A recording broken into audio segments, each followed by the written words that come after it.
L'interprète de la poupée qui fait non et dont ira tous au paradis était l'invité de 50 Minutes Inside. Un entretien rare mené par Nico Saliagas, durant lequel il s'est confié sur la suite de sa carrière.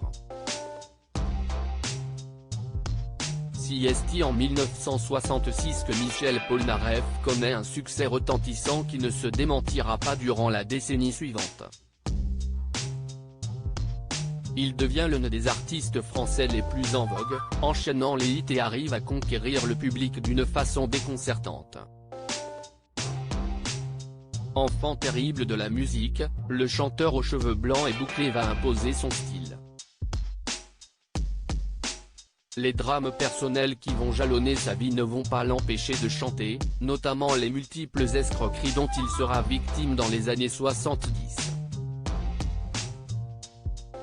Mais son exil aux États-Unis, puis sa terrible cécité au début des années 90 va le voir sombrer dans l'alcool, ne parvenant pas à revenir sur scène. On peut appeler ça de la latence. Michel Polnareff parle de ses longues absences musicales. Il faudra attendre 2007 avant qu'il ne décide enfin à revenir sur scène pour une grande série de concerts à Paris-Bercy où plus de 40 000 spectateurs seront présents pour l'applaudir, le tout, aidé par un nouveau single, une première depuis de nombreuses années.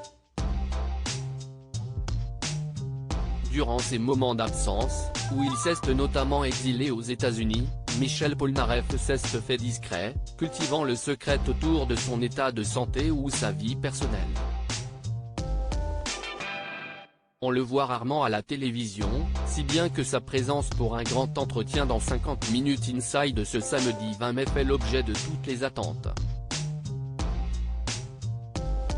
Face à Nikos, qui l'interroge sur une éventuelle fin de carrière, l'artiste balaye cette possibilité. Si est non négociable, si vous voulez, j'ai des grands moments de. On peut appeler ça de la latence, on peut appeler ça tout d'un coup d'une disparition. Mais si est toujours momentané.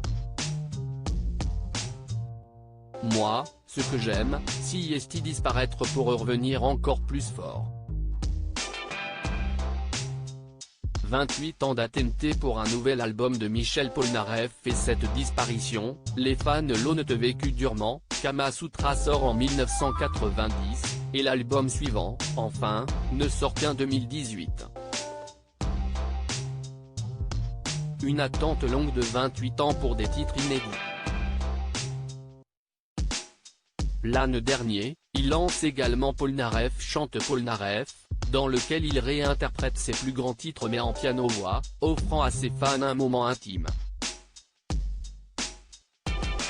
À lire aussi J'ai pardonné, Michel Polnareff ex-enfant battu, ses confidences dans 50 Minutes Inside.